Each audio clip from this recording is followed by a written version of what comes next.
Good evening, everyone, or day, depending on where you're tuning in from. So first of all, thank you, everyone, for taking the time to join us here. It's great to see all of you joining, and it's great to see the numbers going up for what is the very first InstaLive session here at Justice in Fashion. So for those of you who are new to Justice in Fashion, they are a global alliance of lawyers, academics, supply chain experts, gender rights specialists, researchers, and social entrepreneurs, so a whole group of people who are seeking to redistribute wealth, power, and risk in the fashion industry.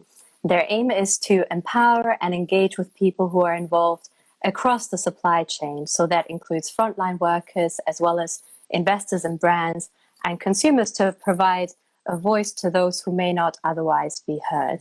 And I think this initiative could not be any more timely, given the recent Boohoo scandal and also the recent New York Times investigation, which revealed how Chinese companies use Uyghur labor for the production of masks, for example.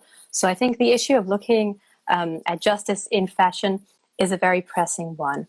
My name is Marina Gerner. I'm a journalist, and it's a great pleasure to host this discussion with the CEO and founder of Yala Jewellery, Audrey Migot-Adholla. Welcome, Audrey. Thank you. It's great to having you here.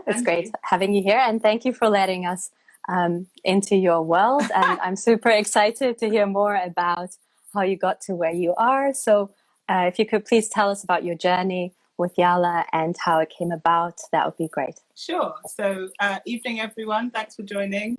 Yala is a hobby that got out of hand. In a word, it was something that I was doing anyway, and then I decided to formalize it, put it that way. And I ended up, like so many people who start off on Etsy or just selling stuff, at farmers markets and things, got to the point where I couldn't make everything on my own anymore. Great. And I knew that I needed, it's a nice problem to have. I knew that I needed to outsource production, but I also knew that it wouldn't occur to me to do it in a way that wasn't ethical, wasn't sustainable. And being from Kenya, though I don't live there, wanted a way to give back to my country in one little way that I can.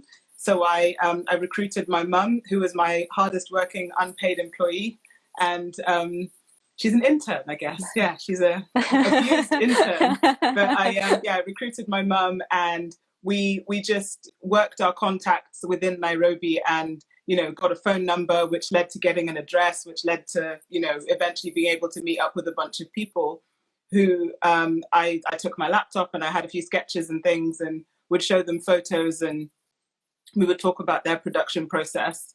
And then I recruited lots of other people, to help me with the things that I couldn't do. So I got a graphic designer.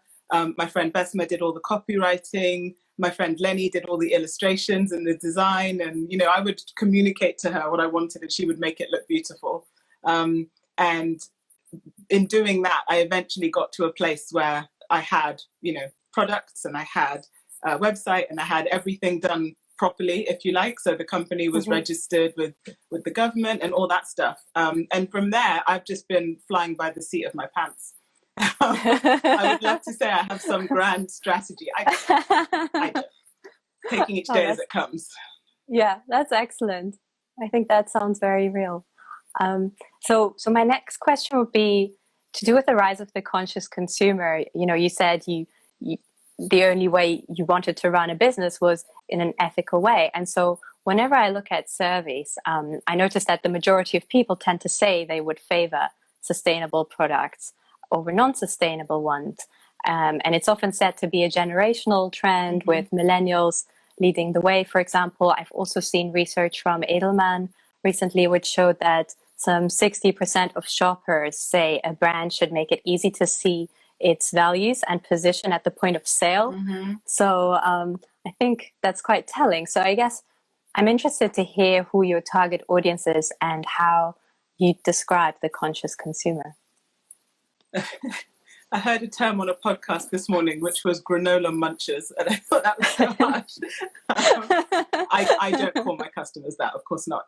The key thing to remember is that not everybody buys products with sustainability in mind. Some people will see a product and love it and then the happy surprise later is when they find out that this was made ethically sustainable. Here is a photo of the person who made this product, or indeed who was a member of the workshop where the product was made. I have about 5 different customer segments. One of them is the conscious consumer who will only buy sustainable products. The rest of the customers are people who see a product that they like and they buy it. And even among the sustainable customers, if you don't start with a great product, it doesn't matter how ethical or sustainable it is. With that said, I'm very fortunate that in the past, I set up my website in a way that was very transparent about how the products were made, where they were made, who made them, and under what conditions. And so and what raw materials we use, and so on and so on. So there are people who will come to the website and be overwhelmed almost with lots of information about the product, the company, who's behind it, who was involved in bringing all of these products to market. And those are the sorts of people who will be pleased to know that the company that they're buying from is transparent in that way. But I'm also lucky that I have a very short supply chain. There's lots of companies out there who will never be able to put names to faces, or indeed put the faces on the website, because either their supply chains are too long, too convoluted, there's too many people involved in the process. Let's say your supply chain ends up having tens of thousands of people involved. You know, you can't put all of those people on the website. So there's different ways that companies can be transparent about their production methods. But in my case, I just went about saying, well, I know who made my products because I've met them. I've met their families, I've met their children. And it didn't occur to me not to involve them in the process of having their story on the website too. And so for the customers who come to me with sustainability in mind, the conscious consumers, as you say, I'm glad that I'm able to give them what they need. And for anyone who's come, you know, sort of stumbled into my website and said, what is this place? For those people, it's good for them because they can also have an almost refreshing contrast to what a lot of other websites look like, where you have beautiful products, sure, but you don't get any more information beyond that. Yeah, just in the small print. Exactly. Yeah. I'm pleased that I'm able to do that. But I also recognize that I'm very lucky that I'm able to do that because it's not possible for everyone. Yeah, I think that's a really good point on how to be transparent without overwhelming the customer and just having too much information out there. So I think, yeah, that's a really interesting point. And then if we talk about the jewelry industry more generally, so when I think of ethics in the jewelry industry, I would think of diamonds or, you know, the mining of minerals. But what else is there? What are the different issues that are involved? I think so diamonds aside, or gemstones aside, you also need to consider the raw materials in general. Is the gold that you're using from a mine where people are correctly paid and fairly treated and under safe conditions, and there's no children working in that mine? Are the raw materials recyclable? Can the jewelry be turned into something else at the end of its life? Is there even an end of life strategy in place? Not to mention the people who are making the jewelry, because I think it's one of those crafts that is still, even for the more technical jewelry pieces, a lot of it is still done by hand. And so there's a lot of hours and skill that goes into creating those pieces. So for me, the issues within the jewelry industry beyond where did these diamonds come from are also, how did this product arrive in my shopping basket or on my doorstep if you've already bought it? And understanding everything there is to know about that product if you can. There are two sides of it, because obviously I'm working with artisans who are in what we call the informal sector. And worldwide, you know, the informal sector, as we call it, employs about, I can't remember the exact stat, the UN has a really good stat on this, but it's one of the largest employers in the world, if you like, but because it's the informal sector, a lot of the people within it are what we call survival entrepreneurs. They're not doing that for the love of the craft. They're doing it because they have that skill and they happen to be really good at it, but they're also not the type of, because their businesses are not registered necessarily and they're not participating fully in the economy or the tax system. They have challenges in in being able to, I'm trying to find the right way to say this. Basically, they don't have as many rights as people who might be working in a company, and therefore they're really vulnerable to exploitation. So for people who are employing artisans working in the informal sector who are making jewelry, for me, the key concern is to make sure that those people are paid properly and paid in a way that will allow them over time to progress out of poverty and to progress into the formal sector and register companies of their own, rather than continuing to be in this survival mode, because it's just a hamster wheel of despair, basically. So I think that worldwide, the stat is something like 2% of the sale price of jewelry goes back to the artisans who actually made it. Wow, just 2%. It's just 2%. And so if you were able to pay the people who make the jewelry, especially when you've got artisans in the informal sector, because the impact of paying those people properly is almost more, not significant, but has more impact. It's more impactful overall, due to things like family dependencies and the knock-on effect of their earnings benefit an entire community, not just themselves. Yeah. So that, for me personally, that's the thing I focus the most on. There are gemstones that are unique to East Africa that I would love to involve in my products, but I'm still struggling to find a source of those gemstones where I can guarantee that there are no children working in the mine, because unfortunately there are some places where the mine is family owned, and so the whole family works in the mine, including the children. And the people I've been talking to, I've said to them, I can't be involved with that. First of all, send your kids to school. And second of all, I could not in good conscience sell a product to anyone knowing that a child was involved in procuring the gemstones that are featured within it. Yeah. So is that how you usually go about doing your research? You would actually meet the owners of a mine, for example. I mean, you've said a bit about your process, but what are the practicalities involved in actually setting up an ethical business like that? Oh, wow. So, I mean, I say this a lot, but I'm very lucky. And I am, because I'm from Kenya. I go to Kenya, well, not lately since the apocalypse happened, but normally I would go to Kenya at least twice a year. And I have the opportunity to go and meet the artisans that I work with. And they know me and I know them. They know my mum, obviously, because she's my intern. It's always nice to go and catch up with them, because, you know, the babies that you saw 2 years ago are now walking, and it's nice to be able to go and meet them face to face and talk about the new collection and talk about challenges that you might be having with a particular material or a particular design. It's being able to have FaceTime with the people who make your products is incredibly important to me. So yes, if I was going to start using gemstones, I would want to go and see the mine for myself with my own two eyes. I would want to meet the people who are working there. I would want to talk to them and get to know them and have them get to know me. It's a very two-way thing. You need a lot of trust and communication in both directions. Great. And you mentioned there are challenges involved with some of the jewelry lines. So what were the challenges you've encountered more generally in the process of setting up your business? There is a concept in for anyone watching who speaks Swahili. It's called jua kali. And jua kali basically describes, literally, like a word-for-word translation is hot sun, but it basically describes these informal sector artisans who typically work outside under the sun in these like ramshackle workshops that have been like, you know, hastily put together. Some of them are a bit more high tech, but typically the processes that they're using are relying on using what you have and doing what you can, because the idea that you would waste anything is completely foreign, because a lot of those materials might have been hard to come by in the first place. And so you make good use of what you have. And the challenges will also be around things like the fact that a lot of these people are unbanked. So how do you go about paying them?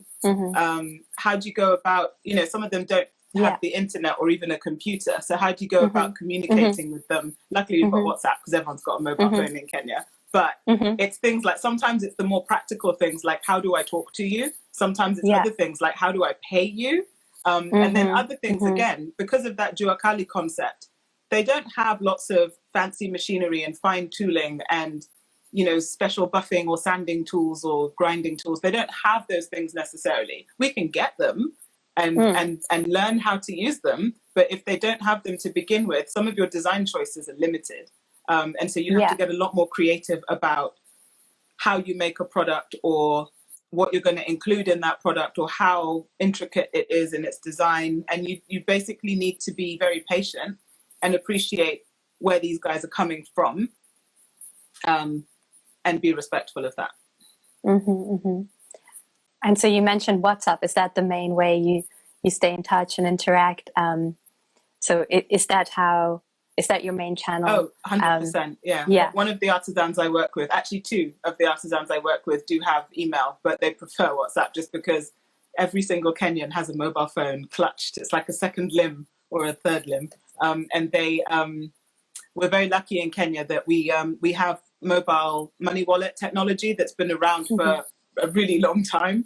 And so that makes it really easy for me to pay them direct, and there's no middlemen, and, you know, you agree on the price of whatever and pay them direct, and they get it within seconds, which means a lot to me as well, because being able to put that money in their pocket immediately is also a very impactful thing. That they need money today, you can give them money today. Great. And are there any other ways in which you ensure the protection of your workers while being at a distance from them? So pre-COVID, it was around things like visiting those workshops before we ever agreed to start working together, so that I could see how it is. In the case of one group of women I work with, they have a workshop just outside the Masai Mara. I actually went and lived with them for 2 weeks. And that way I got to really know them and really see how things are. Like, what time do they come to work? What time do they leave? And just how the workshop functions. And then with the Nairobi-based artisans, it was a case of just visiting the place and seeing it for myself. And then post-COVID, it's been issues like telling them, first of all, don't go to the workshop unless you absolutely have to, and sharing as much information as I could, because a lot of Africa, Kenya in particular, was behind Europe in terms of how fast the infection rate kind of hit them. And so we were lucky on this side of the world to be able to start feeding information back to them to say, oh, and by the way, make sure you do this. And by the way, make sure you do that. And then with regards to just general health and safety, there's lots of things that I can access very easily and provide to them. So, you know, safety specs, gloves, that kind of thing. So that's what I do. And then, like I said, I recruit my mum, who understands obviously everything that I'm trying to do. And so she can be on the ground on that side and make sure that everything is the way we agreed it would be when we started working with them. Great. Yeah. It sounds very rewarding. It is. Yeah. Yeah. What's been the most rewarding part of your journey? First of all, seeing a product go from an idea to a physical thing was something that was bizarrely kind of new to me, especially when someone else is making it. It's different when you're doing it yourself, but when someone else is doing it, like you get to a point where you have to just let them do it, and then you have to wait a little while till you see the finished thing. So it's like Christmas when, you know, you go and see all the prototypes and you go, oh my God, that was just a sketch a few weeks ago. And then more practically, it's been things like seeing what the effect of their earnings has done for them. And bear in mind that a lot of the artisans that I work with don't just work with me, they work with lots of other brands as well. And so if you think of it as a group effort to help these people progress out of the informal sector, it's been so rewarding to see changes. Like every time you go to the workshop and you'll see a new piece of equipment, or you'll see a new tool or a new something, and you'll think, wow, that means that your earnings have increased to the point that you can now have more stuff and make new products and really, you know, help to financially empower yourself, your community, your family. And then there's been specific things like, you know, coronavirus hit all the supply chains and all of the production schedules, and everything went completely out of the window. But I've been very lucky that I continued to get sales, and I continued to make purchase orders to the artisans that I was working with. And then they would give me, you know, they would text me and say, you know, thank you so much for the latest purchase order, because that means now that I can help my mum finish building her house. I can, you know, help pay the school fees for a nephew or all these sorts of little things that you suddenly realize that it's much bigger than that one person. It's an entire community that has a really intricate web of dependencies that means that when one of them succeeds, they all benefit. And I really like that. Yeah, fantastic. And you mentioned you spent time with a group of women. So I'm just wondering, are most of them women? So there's one workshop I work with where it's only women. Maasai culture is patriarchal, and beading is very much a woman's activity. But funnily enough, if you go to somewhere like Nigeria, have you ever seen those amazing beaded chairs that they do? Yeah, that's purely a man's thing. So it changes from country to country. But within the Maasai tribe in particular, beading is something that women do. It's integral part of their culture. It's something that they would be doing anyway, whether or not someone paid them money for it, because it informs how they dress and lots of other cultural things. And so that workshop is purely women. But the best thing about it is it gives them an opportunity to earn their own money. And as I said, it's not as if they're going to hoard it for themselves. They spend it on their kids. They spend it on buying a cow or a goat. They spend it on building better houses and so on, medical bills, you name it. But that particular workshop only employs women. And there is actually one man called Oscar who uses a wheelchair to get around because he's differently abled. And Oscar is the leather man in that workshop. So, he's had some training in the past so that he does all the leather work. So he'll maybe give it to the ladies to do the beading, and then he'll take it back and attach rivets or whatever they're turning that particular leather thing into. Cool. Yeah. And coming out of COVID-19, do you think there might be a bigger shift, or, it feels like a lot of companies are rethinking their ways at the moment now that they've had some headspace. So do you have any thoughts on the current supply chain models of companies more generally, and what needs to happen for us to overcome that very typical model that's embedded in fast fashion and less sustainable ways of working? I know it's a very big question. And it's a big answer, but I'll try and shorten it. The way I see it, there are 3 things that we could change immediately. One is for consumers to be better informed about where the products that they buy come from. As soon as they understand that, I think a lot would change, in that they would start to vote with their wallets. And they hopefully, if they really saw the impact of buying a t-shirt that only costs £2 and what that means for the person who made it, or rather, how can a company make profit if they're only charging £2 for a t-shirt? The answer is someone somewhere is being exploited, and that's not okay. The second thing is if consumers could also be content with having less stuff. I know I say that as a brand that's putting more product out into the world, but I think if collectively everyone only bought things that they felt really passionate about, not just buying new stuff for the sake of having new stuff, buy it because you love it. And buy things that are going to last. I think the whole cheap is expensive mentality is something that people still need to really absorb, because yes, buying things that are well made will cost you more money, but they should last you forever if you look after them. And then the last thing is to do with corporations as an entity, if you like. If corporations removed the focus on shareholders, then they might be able to focus more on all of their stakeholders, not just the tiny little tip of the pyramid where there are very few people hoovering up all the profit. I think that if you considered all of the stakeholders in everything you do, you would make better decisions overall, including things to do with climate change and the polluting industries that are contributing a lot to the climate crisis that we're all aware of that's happening in the world.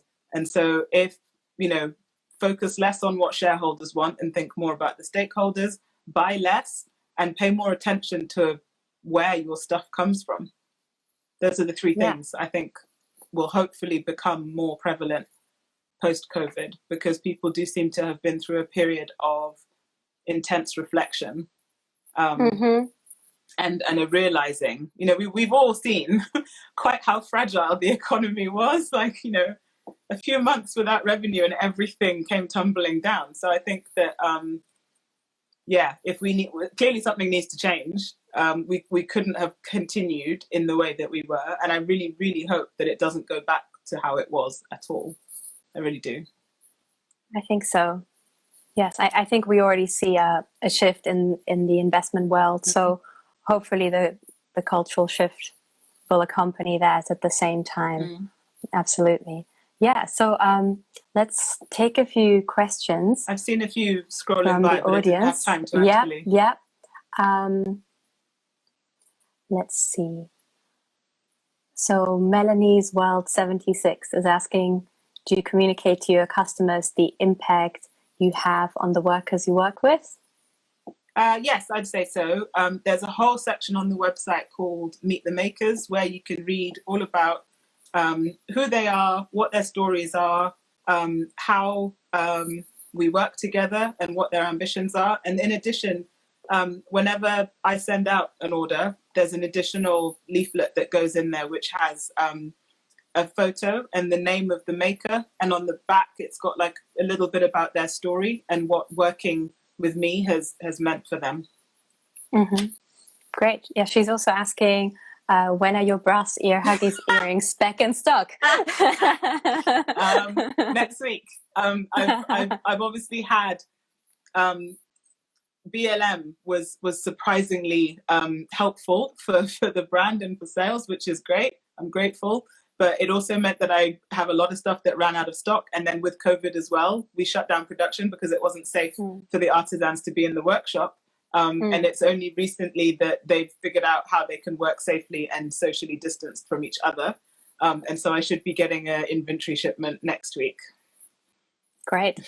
And then Nadia asks a question about scalability. So she says, as a small business, is it easier to keep track of where you manufacture and have that one-on-one time with who you're working with, put names to faces and so on?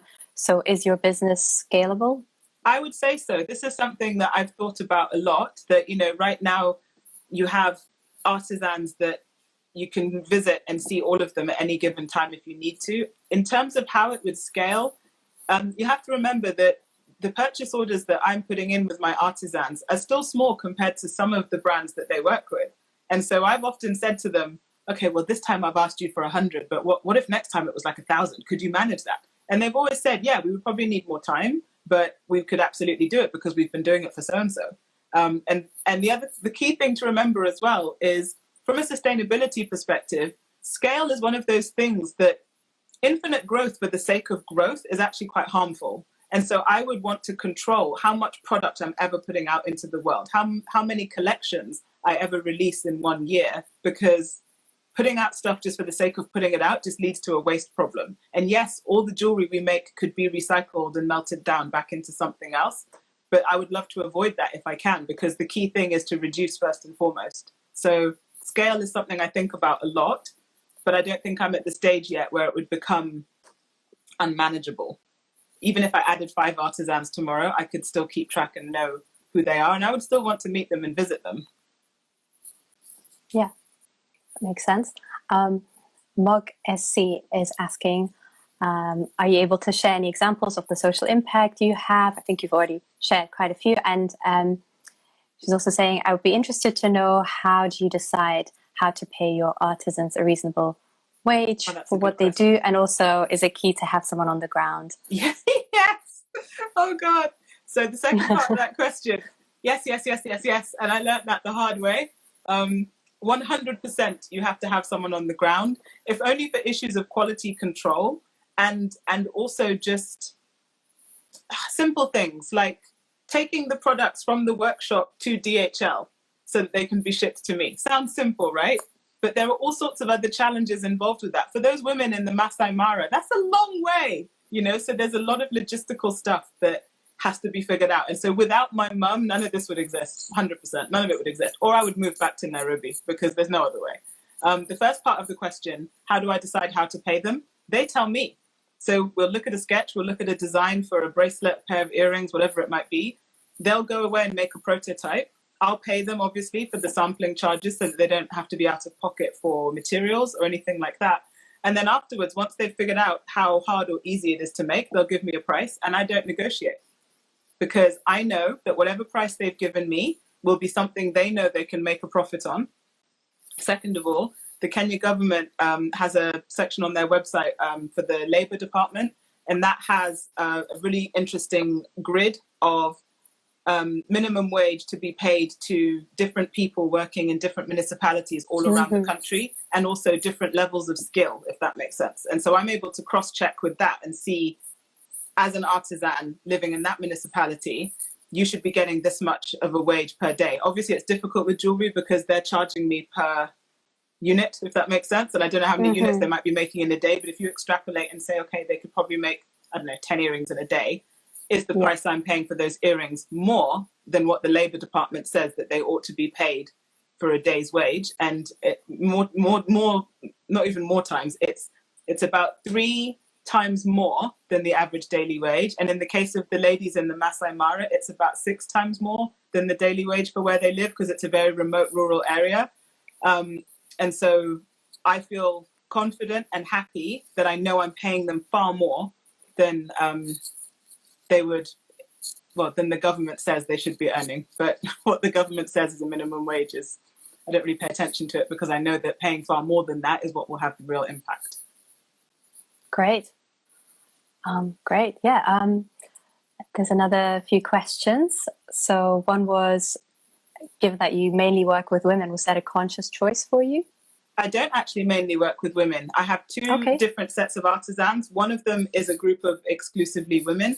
The other is a group of exclusively men, funnily enough. Okay. All the brass workers are men, and all of the beading, apart from Oscar, beading and leather people are women. It was a conscious choice, in that I know, and you know, the feminist in me knows that being able to put money in the pockets of those women will mean so much to them, and I know that it will be put to incredibly good use because of the way they care for their communities. With that said, a lot of the men artisans I work with, of course they have families, and of course they want to provide, and they want to take care of their extended family as well. So in a way, I'm glad that I have a good mix of men and women who are benefiting equally through working with me, and I learn a lot from them too. And then Sharona is asking, in relation to the women, are there any issues you need to address given the patriarchal structures that they're in? So the issues are things like what I observed when I was living with them and kind of being a fly on the wall in that workshop. I noticed things like there are some women who might have to come in late or leave early because of issues that women on this side of the world have too, childcare. But I also know that all of those women are entirely responsible for all the cooking, all the cleaning, all the child rearing. And so they'll come to the workshop and do their beading work. And then I know that when they were going home again, they were still having to do all the housework and all of those domestic tasks on top of what they were already doing. However, they don't know any different, if that makes sense. The nature of the culture is such that they wouldn't imagine doing it any other way because they live in a very traditional setting. So the fact that they're able to do a very untraditional thing through earning over and above what some of the other women living in the area could ever dream of earning is radical in and of itself. I obviously wouldn't want to interfere in the way that they do things, because that would just make life harder for them. And so the knowledge that I'm able to put money in their pockets is my way of contributing to that radical shift from their normal patriarchal culture. Yeah, absolutely. Yeah. We have two more questions, I think. One is from Carol. Do you have any retail partners who are helping tell your story? And then there's another question about your packaging as well, whether it's sustainable. Right. Okay, so the first question, do I have any retailers that are helping tell the story? I absolutely do. There are several retailers I work with.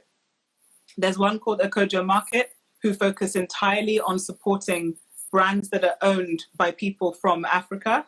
And they've done an amazing job of being advocates for artisan workmanship and skill that comes out of Africa and presenting it in a really beautiful way.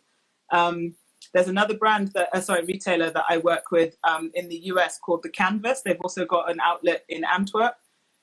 They require any brand who works with them to fulfill, I think it's at least 3 of the UN SDGs. And so you go in there knowing, that anything you buy is helping contribute to the SDGs in some way, Sustainable Development Goals, for anyone who doesn't know what SDG is. And then the other question about packaging.